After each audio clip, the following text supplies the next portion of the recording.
धन्यवाद। सबसे पहले मैं पिता परमेश्वर का महान पवित्र नाम को धन्यवाद देता हूँ, क्योंकि वो हमारा सब कुछ है और हमको दिन भर संभाले हैं। संभाल करके शाम का वेला में आपको मेरे को एक अच्छा सौभाग्य दिया है कि मौका मिला है प्रभु का अनुग्रह के द्वारा इसी जूम ऑनलाइन में उनके नाम से प्रार्थना, आराधना और वचन सुनने के लिए एक मौका प्रभु दिया है। इसलिए मैं पिता परमेश्वर का महान पवित्र नाम का धन्यवाद देता हूँ। और जितने लोग जुड़े हैं, प्रत्येक परिवार को, छोटे से लेकर के बड़े तो जितने परिवार है, सभी के लिए मैं धन्यवाद देता हूँ। प्रभु यीशु मसीह का नाम से स्वागत करता हूँ। बड़े हो छोटे हो, प्रभु का सेवा सेवी करने वाले सबको एक अच्छा प्रभु हमको एक मौका दिया है। इसलिए मैं पिता परमेश्वर का महान पवित्र नाम को धन्यवाद देता हूँ। ठीक है, हम वचन में जाएंगे। ध्यान के साथ बैठिए, प्रार्थना के साथ बैठिए, एक आशा के साथ बैठिए। परमेश्वर अपना वचन के द्वारा हमको बात करेंगे। प्रभु आपको आपका वचन भेज करके हमको चंगा करेंगे। आपका वचन भेज करके हम बात करेंगे, हमको अच्छा बनाएंगे। वचन के द्वारा हम सब कुछ होंगे। मैं कितना दिन से बोल रहा हूँ, पर इस मसीह का मुंह का वचन का सामर्थ्य क्या है और उनका वचन के द्वारा लोग क्या होते हैं, बाइबल क्या बताती है, इसी बारे में हम लोग क्या कर रहे हैं, चिंता कर रहे हैं। क्योंकि यूहन्ना 5:25 में हमारा मेन पॉइंट है। खुद इस मसीह बोले, ऐसे समय आएगा मेरा आवाज़ जितने लोग सुनेंगे सब जीवित हो जाएंगे, और अभी भी ये समय है बोल के इस मसीह बोले। इसी शब्दों को लेकर के हम क्या कर रहे हैं, चिंता कर रहे हैं। बाइबल का पूरा इधर उधर घूम करके हम चिंता कर रहे हैं।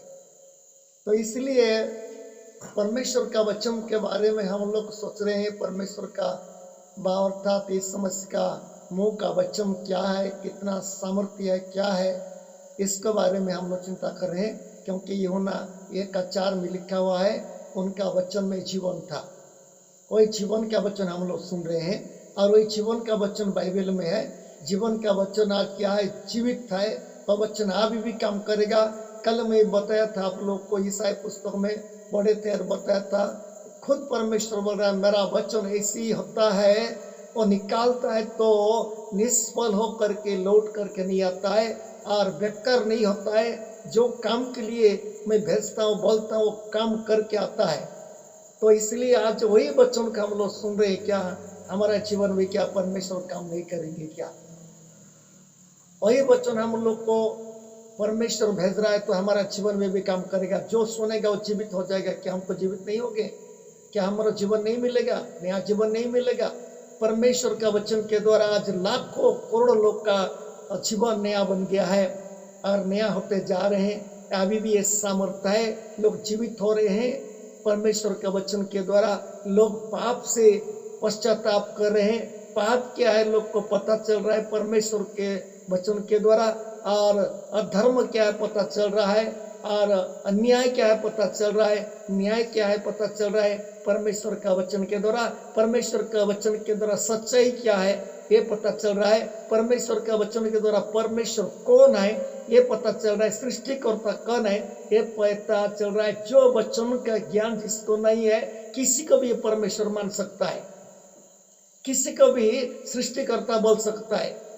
आजकल देखते हैं, मैं तो बोलते जा रहा हूँ, किसी का भी हो, कोई प्राणी को भी हो, कोई किसी का भी हो, जो परमेश्वर का वचन का ज्ञान जिसको नहीं है, वो किसी को भी मान सकता है परमेश्वर बोल के, अर्थात मेरा सृष्टिकर्ता यही है बोल के बोल सकते हैं। क्योंकि वचन का ज्ञान नहीं है। तो वचन का ज्ञान होता तो लोग क्या हो जाते, नया जीवन पा जाते और एक जीवित प्राणी बन जाते। लेकिन वचन का ज्ञान नहीं होने का कारण लोग आज क्या भटक भटक करके घूम रहे। पानी को भी सृष्टि करता, आग को भी सृष्टि करता, सूर्य को भी सृष्टि करता, और तारा को भी सृष्टि करता, बड़ा बड़ा सांप को भी सृष्टि करता, हाथी को भी सृष्टि करता है। किसी को भी देखो लोग क्या कर रहे हैं, उसको प्रणाम कर रहे हैं। खाने का चीज को भी प्रणाम करते हैं और चढ़ने का चीज को प्रणाम करते हैं, और कुछ भी कर क्या है, ये लोग का परमेश्वर का वचन का ज्ञान नहीं है। आप कह रहे मेरे को, मेरा प्रिय भाई और बहन, कोई भी हो, बच्चे हो, बड़े हो, छोटे हो, बड़े हो, कोई जात का भी हो, चाहे छोटे जात के हो, बड़े जात के हो, इस संसार के हिसाब से, लेकिन परमेश्वर हमको वचन दे रहा है तो हमको ज्ञान मिल रहा है, तो एक नया जीवन हमको मिल रहा है। एक पद को लेकर के मैं आप लोग को मैं बताता हूँ। तो कौन परमेश्वर का वचन सुनता है? मेरा प्रिय भाई बहन, आजकल झूम चल रहा है, कितना दिन से हमारा झूम चल रहा है। झूम में लोग क्या है, जुड़ते हैं, 2 दिन के लिए छोड़ देते हैं। क्यों छोड़ देते हैं? ये भी है, उनका वचन का जरूरत उतना नहीं है, वचन का जरूरत नहीं है, असली वचन का जरूरत नहीं है। तो मैं हमारा पॉइंट में जाने के लिए, लेकिन इसी बात को मैं आप लोग का बीच में रख रहा हूँ। हम परमेश्वर का लोग हैं, हम दिन भर काम किए हैं, धाम किए हैं, कुछ भी किए हैं, शाम के समय में हमारा आत्मिक जो भजन है अर्थात परमेश्वर का वचन है मिल रहा है, तो हमको ये मौका को नहीं छोड़ना है। ये मौका हमको भी नहीं छोड़ना, हमको मिल रहा है तो हम स्वागत करना है परमेश्वर को, और कुछ समय तक तो सुनना है, ज़्यादा समय तो नहीं है, लगभग सब मिल करके 1 घंटा हो रहा है। 1 घंटा में हम लोग क्या करना है, थोड़ा समय देना है। इसलिए बोलते रहता हूँ मैं, अब समय दो। और रिचार्ज यदि खत्म हो जाएगा मोबाइल में, रिचार्ज के लिए कोशिश करो और ये मौका को मत छोड़ो, क्योंकि बच्चों के ज्ञान को पाना जरूरी है। मैं कल बता रहा था, एक दिन यदि वचन नहीं सुनेंगे तो क्या होगा, ऐसे सोच नहीं होगा हमको। एक दिन के वचन नहीं सुनने से होगा, 2 दिन का नहीं सुनी, बाद चलते तो रहता है, नहीं चलते रहता है, लेकिन हर दिन में नया नया वचन परमेश्वर अपना वचन के द्वारा बात करता है। और जो वचन आज सुने, कल को ये वचन नहीं हो सकता है। इसलिए हम रिचार्ज खत्म हो जाए, साथ साथ रिचार्ज डालने के लिए कोशिश करें। समय आएगा वचन भी नहीं मिलेगा, रिचार्ज डालने से भी नहीं मिलेगा बाद में। तो एक बात है, वचन कौन सुनता है? यूहन्ना पुस्तक में लिखा हुआ है 10 अध्याय उसका 16 पद में शायद एक वचन लिखा हुआ है बाइबल में। थोड़ा पढ़ेंगे, सुनेंगे, बाद में हम लोग पूर्ण बाद में हम लोग पॉइंट में जाएंगे, बाद में हम हमारा पॉइंट में जाएंगे। यूहन्ना 16 अध्याय, यूहन्ना उसका 10 अध्याय उसका 16 पद में ऐसी कुछ इस समय से खुद बोले हैं, पढ़ेंगे। मेरी और भी भेड़ें हैं जो इस भेड़शाला की नहीं, मुझे उनका भी लाना अवश्य है। वे मेरा शब्द सुनेगी, तब एक ही झुंड और एक ही चरवा होगा। इसमें इस समय से क्या बोले? मेरा भेड़ जो आज तक भी मेरा शाला में नहीं आए, भेड़शाला में अभी तक नहीं पहुंचे, ऐसी भेड़ भी है। उन लोग क्या है, विपत में गए हैं, भटक गए हैं, क्योंकि वचन उनके पास नहीं है, वचन उनके पास नहीं है। इसलिए और कितने हैं, उनको भी लाना है। मेरा प्रिय भाई और बहन, जितने लोग हैं, पर इस मसीह का योजना है, कोई भी नाश ना हो। इसमें लिखा है मेरा भेड़ मेरा शब्द सुनता है। इस मसीह का भेड़ शब्द सुनता है। लेकिन आज क्या है, जहाँ पर वचन हो रहा है वहाँ पर लोग क्यों नहीं जुड़ रहे हैं? ये हमारा कलीसिया नहीं है, ये हमारा संस्था नहीं है, ये ना। कोई ऐसे भी सोचते होंगे, ये हमारा संस्था नहीं है, हमारा संगति में नहीं है, हमारा सहभागिता में नहीं है, ये दूसरा कलीसिया है। ये सब दूसरा कलीसिया कुछ भी हो, एक ही झुंड, एक ही क्या बोलते हैं, एक ही चरवाहा, एक ही होगा बोल के इस मसीह बोल रहे हैं। अभी जो पढ़े हुआ हम सब लोग एक ही है, और जो नहीं जानता है वचन को, ये दूसरा ये दूसरा ऐसी सोचते हैं। लेकिन एक बात है, कोई भी हो, बाइबल का वचन है। यदि बाइबल का वचन यदि विपरीत कोई समझ रहा है तो उसका मत सुनना है हमको, और ग्रहण नहीं करना है। अच्छा सुन रहा है तो सुनना है। मेरा भेड़ मेरा शब्द सुनता है, ये यीशु मसीह बोल रहे हैं। हम यीशु मसीह का भेड़ है तो हम यीशु मसीह का शब्द सुनना है। जो शब्द सुनेगा वो जीवित हो जाता है, जो शब्द सुनता है वो जीवित हो जाता है। इसलिए परमेश्वर का शब्द अर्थात मुंह का वचन के द्वारा हम क्या क्या काम होने वाला है, कैसा कैसा काम होने वाला है, इसी के आधार पर हम लोग चिंता कर रहे हैं। अब जितना वचन हम सुन रहे हैं किसका है? यीशु मसीह का मुंह का वचन है, जो बाइबल में लिखा हुआ है। उसी का हम लोग क्या कर रहे हैं, हम लोग अध्ययन कर रहे हैं, सुन रहे हैं। जितना सुनो ये खत्म होने वाला नहीं है, जितना सुनो खत्म होने वाला नहीं है। आकाश और पृथ्वी टल जाएगी लेकिन परमेश्वर का वचन के बिंदु भी नहीं टलेगी, सब घटेगा, ऐसी बाइबल में लिखा है। ठीक है, हम हमारा पुराना पॉइंट में जाएंगे। परमेश्वर का वचन के लिए क्या सामर्थ्य है। जब पुराना नियम को देखते हैं, हिजकिय्याह के बारे में मैं कल बता रहा था, हिजकिय्याह को परमेश्वर चुना। हिजकिय्याह के बारे में कल बता रहा था मैं, हिजकिय्याह को परमेश्वर चुना, उसको बुलाया है, एक मनुष्य है, एक भविष्यवक्ता करके उसको चुना और परमेश्वर का हाथ उन पर रखा है। मैं वही बात के लिए मैं कल बता रहा था, परमेश्वर का हाथ किसके ऊपर रखता है, इसको परमेश्वर चुनता है। और जो परमेश्वर का आह्वान को बचाता है, मेरे को परमेश्वर चुना है बोल के वो क्या बोलते हैं, उनके पीछे होता है, उनका वचन मानता है, उनके ऊपर में इस मसीह क्या करता है, परमेश्वर क्या करता है, अपना हाथ रखता है। ये कितना बड़ा चीज है, ये कितना बड़ा चीज है। इस मसीह अपना बुलाया लोगों के ऊपर में हाथ रखने का कितना बड़ा चीज है। इसलिए इसमें हम लोग चिंता कर रहे हैं कि इस परमेश्वर हिजकिय्याह को बुलाया, और आगे पीछे का बात नहीं बोल रहा हूं मैं, बुलाया और अपना हाथ रखा और अपना आत्मा दिया। मनुष्य है, थोड़ा सुनते रहिए, मनुष्य है, कैसा भी देखे, पढ़ा लिखा हो कि ना हो भी, कोई भी जात का हो, कला हो, रंग हो, स्त्री हो, पुरुष हो, यदि कोई परमेश्वर का बात को मानता है और परमेश्वर का आंख में, दृष्टि में, नजर में अच्छा दिखाई देता है और धार्मिक बनता है, उसी को परमेश्वर चुन करके क्या करता है, अपना हाथ रखता है और अपना आत्मा देता है। ये परमेश्वर का आत्मा हमारा आत्मा के साथ संगति बनाता है। सुनिए, जो परमेश्वर का आत्मा यदि किसके ऊपर नहीं है तो और एक आत्मा है उसका संगति में रहता है, वो गड़बड़ी फैलाते रहता है। जानते हो ये आत्मा कौन है, सब तो जान दिए होंगे। जो परमेश्वर का आत्मा के साथ जो नहीं है, खाली है, तो और एक आत्मा है उसका संगति में रहता है, वो गड़बड़ी फैलाते रहता है, हर समय में गड़बड़ी करते रहता है, 2 दिन अच्छा 2 दिन गड़बड़ी करते रहता है। इसलिए जो परमेश्वर का आत्मा ये हिजकिय्याह के ऊपर में क्या है, रह गया है। 2 चीज है, परमेश्वर का हाथ है और परमेश्वर का आत्मा है, इसको मिल गया है। एक ऐसा मनुष्य है, चाहे दुनिया पूछे कि ना पूछे कोई मतलब नहीं है, लेकिन परमेश्वर उसको खड़ा कर दिया है। परमेश्वर का दास, परमेश्वर का दासी लोग आज भी है दुनिया में। परमेश्वर क्या हिजकिय्याह क्या चुना है, और कितने लोग को चुना है, अभी भी उनका हाथ है, अभी भी उनका आत्मा के द्वारा अभी भी परमेश्वर क्या कर रहा है, इस्तेमाल कर रहा है। परमेश्वर का योजना महान था हिजकिय्याह के जीवन में।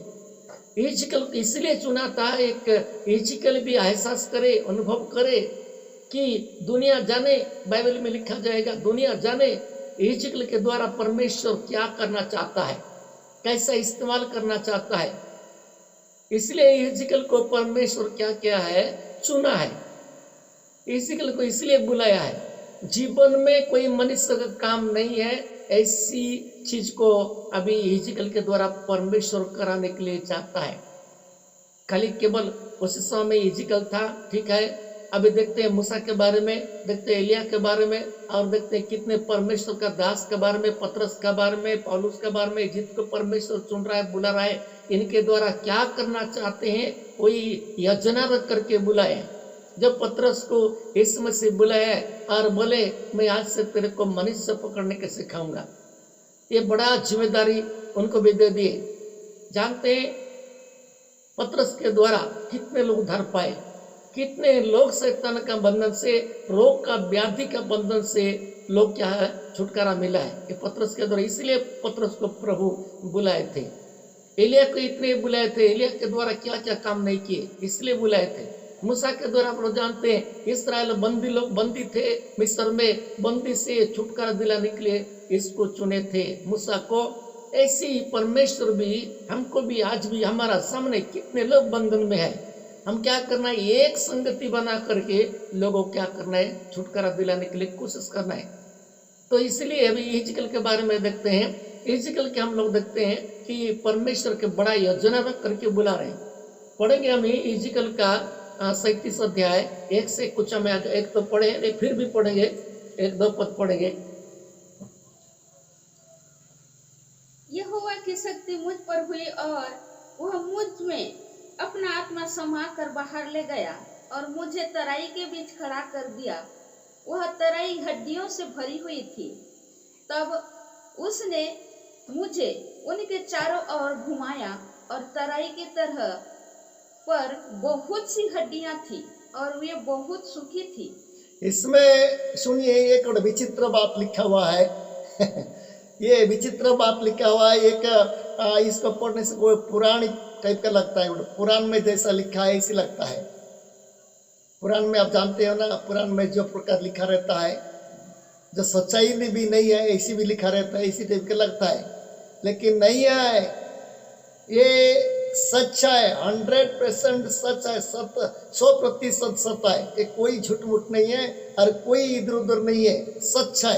एक कहानी नहीं है, एक बड़ा घटना था, एक बड़ा उदाहरण के रूप में एक घटना था, दृष्टांत के रूप में एक घटना था। इसलिए अभी हिजकिय्याह को परमेश्वर अपना हाथ रखा, आत्मा दिया और एक ऐसी जगह में ले गए हैं। कैसा जगह में? एक तराई बोल के बाइबल में लिखा है। सुनो, एक तराई बोल के कहाँ ले जा रहे हैं? एक बड़ा टाउन में नहीं ले जा रहे। परमेश्वर जिसको चुना है ऐसी जगह में लेने के लिए इसको चुना, ऐसा है। वहां पर एक तराई है, तराई। मैं एक फोटो आप लोग को शेयर करना चाहता हूँ, दिखाना चाहता हूँ। मेरा वीडियो बंद कर देता हूँ, आप थोड़ा सा मेरे को समय दीजिए। मैं अभी फोटो में दिखाना चाहता हूँ, मेरे को 1 मिनट समय दीजिए। आज फोटो थोड़ा आप लोग का मैं दिखाऊंगा।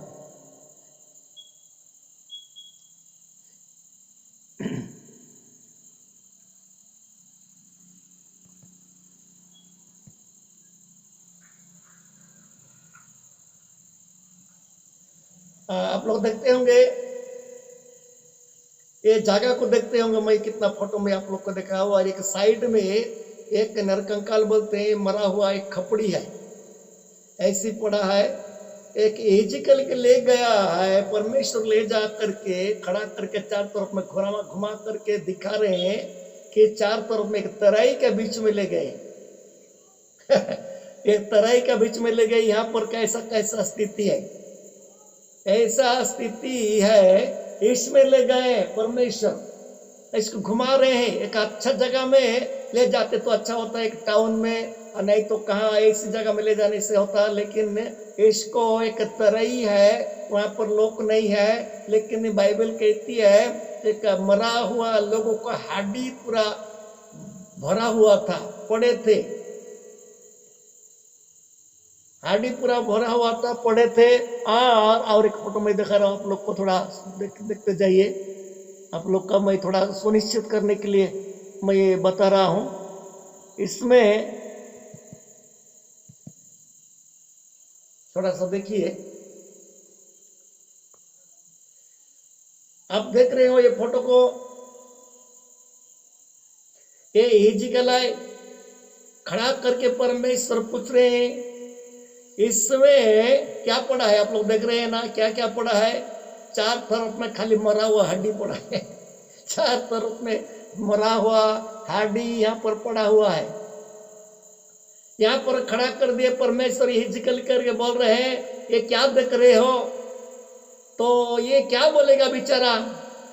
हाँ प्रभु, ऐसी चीज को देख रहा हो जो मर गए हैं और सब सूखा हुआ हड्डी है, यहाँ पर खपड़ी है और हाथ पैर जो सूखा हुआ है, खाली हड्डी को मैं देख रहा हूं।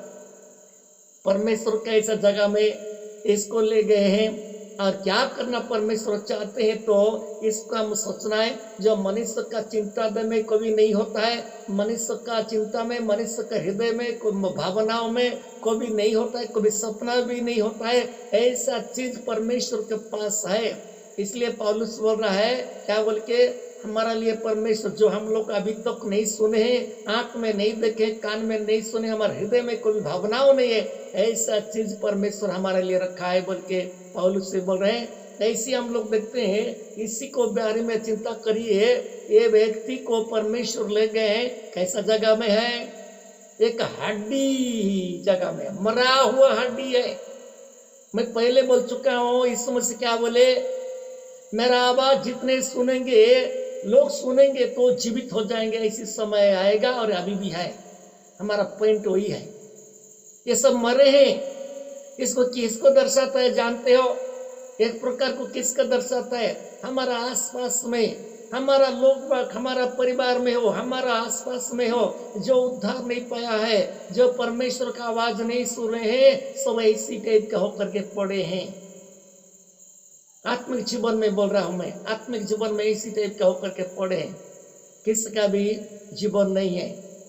इनका क्या नहीं है? परमेश्वर का वचन नहीं है। इसको परमेश्वर खड़ा कर दिया, दिखा रहा है। आप लोग, हम लोग क्या कर देते हैं यहाँ पर? लोग नहीं, बात नहीं, खाली मरे हुआ हड्डी है। हम लोग क्या बोलते हैं? डर जाते हैं। नहीं तो बाकी लोग डर जाते हैं। अरे एक ऐसा जगह में मेरे को परमेश्वर मेरे को खड़ा कर दिए, अरे मेरे को ऐसे ऐसे कर रहे हैं, ऐसे टाइप का हो जाते हैं। लेकिन परमेश्वर की योजना एक गुप्त योजना रहता है, और गुप्त योजना रह करके परमेश्वर किसको भी चुनता है। हड्डी पड़ा हुआ है, खड़ा कर दिए हैं और बोल रहे हैं, क्या ये हड्डी जीवित होंगे?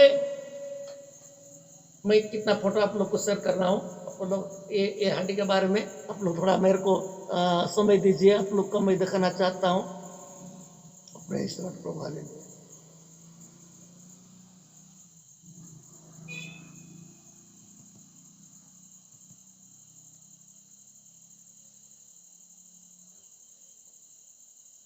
आप लोग देख रहे हैं ये हड्डी का चित्र कैसा है। ये मरा हुआ हड्डी है। इसी जगह में कौन रहेगा भाई? आज कितने लोग का जीवन ऐसी हुआ है, जिसको उद्धार नहीं है, इस मसीह को नहीं जानते हैं, जिसको उद्धार नहीं मिला है। ये लोग आज ऐसी होकर के पड़े हैं। कोई इनको बचाने वाला नहीं है, कोई इनको संभालने वाला नहीं है। लोग तो है, बड़ा बड़ा आदमी तो है, मना नहीं है, बड़ा बड़ा आदमी है, लेकिन बड़ा बड़ा आदमी है इससे क्या करोगे? आत्मिक जीवन में यदि ऐसे मरे पड़े हैं तो जितना बड़ा आदमी हो, कोई भी हो, सब ऐसी परिस्थिति में लोग पड़े हैं। तो क्या करना है? हम क्या करना है? उनके लिए हम क्या करना है? प्रार्थना दुआ करना है। उनके लिए हम परमेश्वर का महिमा करना है। उनके लिए हम प्रभु का वचन उनके लिए पहुंचाना है। तो इसलिए मैं कहना चाहता हूँ, आप लोग देख रहे होंगे ये सब मरा हुआ हड्डी है, ये सब मरा हुआ हड्डी है, ये सब पड़ा है। क्या क्या सोच रहे हैं जानते हो? एक दिन हम भी ऐसे ही पड़े थे। परमेश्वर का नजर में कोई मतलब नहीं है। परमेश्वर हमको सृष्टि किया, सृष्टि करके दुनिया में जब भेजा है, हम परमेश्वर को नहीं पहचान करके अलग अलग रास्ता में जा करके आत्मिक जीवन में मुर्दा होकर के हमारा भी परमेश्वर का दृष्टि में ऐसी परिस्थिति था। कोई जगह में जीवन नहीं है, मांस नहीं है, कोई जगह में जीवन नहीं है। इसको क्या करोगे? लेकर लोग को लेकर के, कौन लोग इसको लेकर के क्या करेंगे?